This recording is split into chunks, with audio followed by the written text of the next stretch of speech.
Treasure Island by Robert Louis Stevenson. Chapter 9. Powder and Arms. The Hispaniola lay some way out, and we went under the figureheads and round the sterns of many other ships, and their cables sometimes grated underneath our keel, and sometimes swung above us.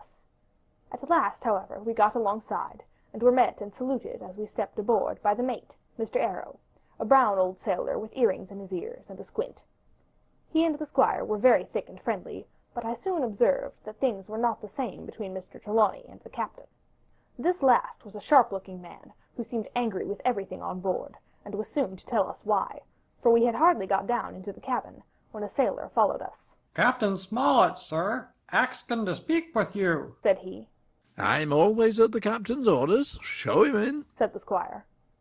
The captain, who was close behind his messenger, entered at once, and shut the door behind him. "Well, Captain Smollett, what have you to say? All well, I hope? All shipshape and seaworthy?" "Well, sir," said the captain, "better speak plain, I believe, even at the risk of offence. I don't like this cruise, I don't like the men, and I don't like my officer. That's short and sweet." "Perhaps, sir, you don't like the ship?" inquired the squire, very angry, as I could see. "I can't speak as to that, sir, not having seen her tried," said the captain. "She seems a clever craft. More I can't say." "Possibly, sir, you may not like your employer either," says the squire. But here Dr. Livesey cut in. "Stay a bit," said he. "stay a bit. No use of such questions as that but to produce ill feeling. The captain has said too much, or he has said too little, and I am bound to say that I require an explanation of his words. You don't, you say, like this cruise. Now why?" "I was engaged, sir, on what we call sealed orders, to sail this ship for that gentleman, where he should bid me," said the captain.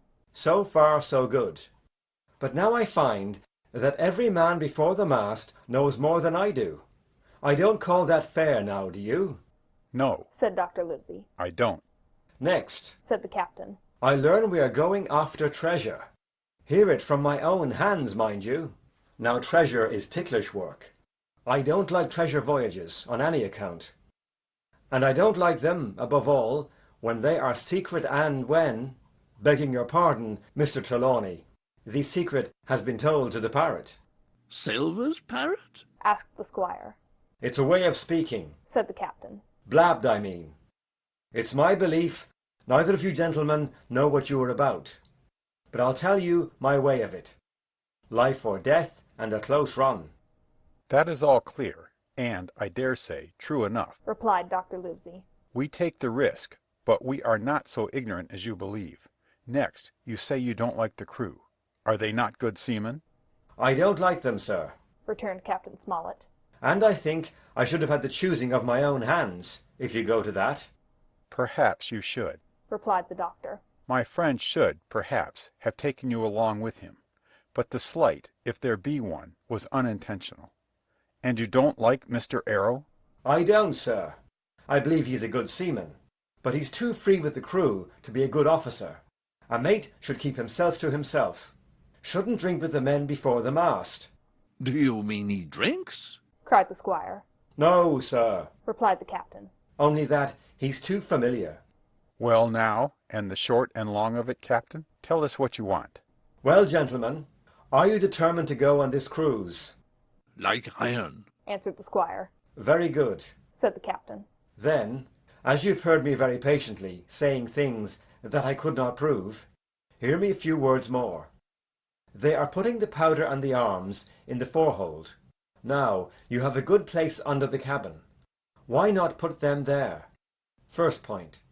Then, you are bringing 4 of your own people with you, and they tell me some of them are to be berthed forward.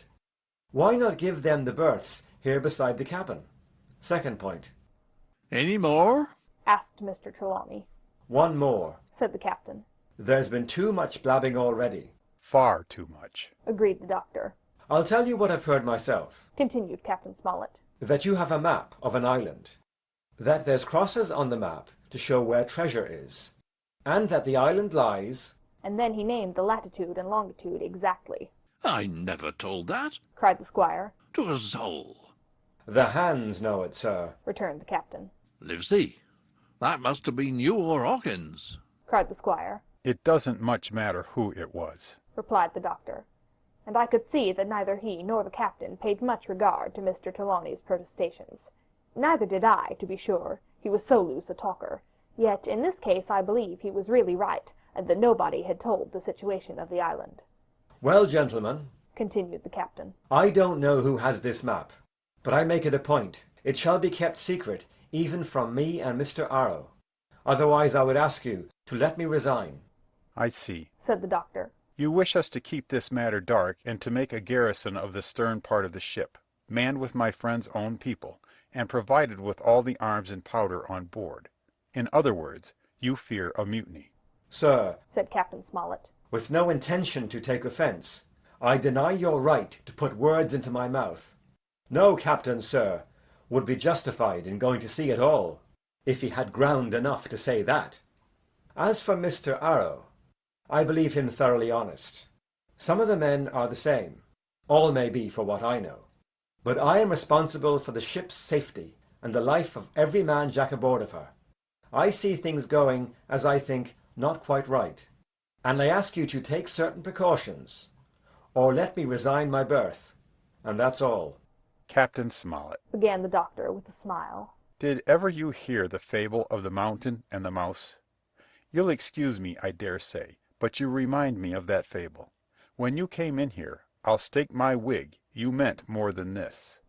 Doctor, said the captain, you are smart. When I came in here, I meant to get discharged. I had no thought that Mr. Trelawney would hear a word. No more I would, cried the squire. Had Livesey not been here, I should have seen you to the deuce.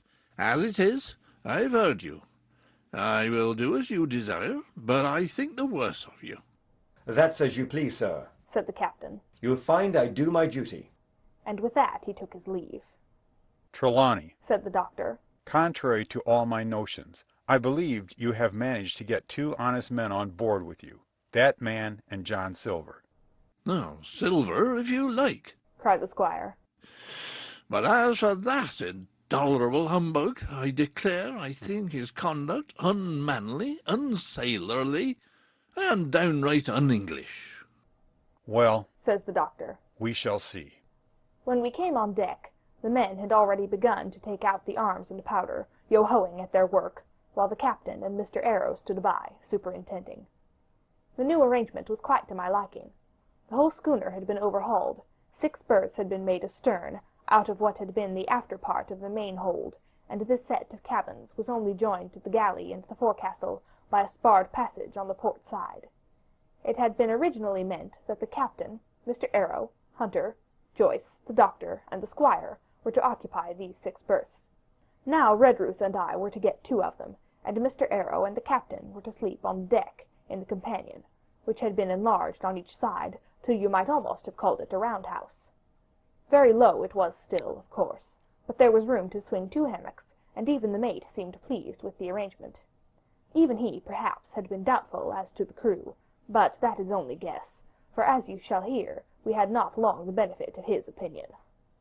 We were all hard at work, changing the powder and the berths, when the last man or 2, and Long John Silver along with them, came off in a shore boat.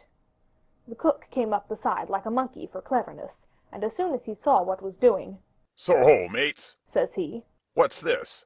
"We were changing the powder, Jack," answers one. "Why, by the powers, cried Long John. if we do, we'll miss the morning tide." My orders, said the captain shortly. You may go below, my man. Hans will want supper. Aye, aye, sir, answered the cook, and touching his forelock, he disappeared at once in the direction of his galley.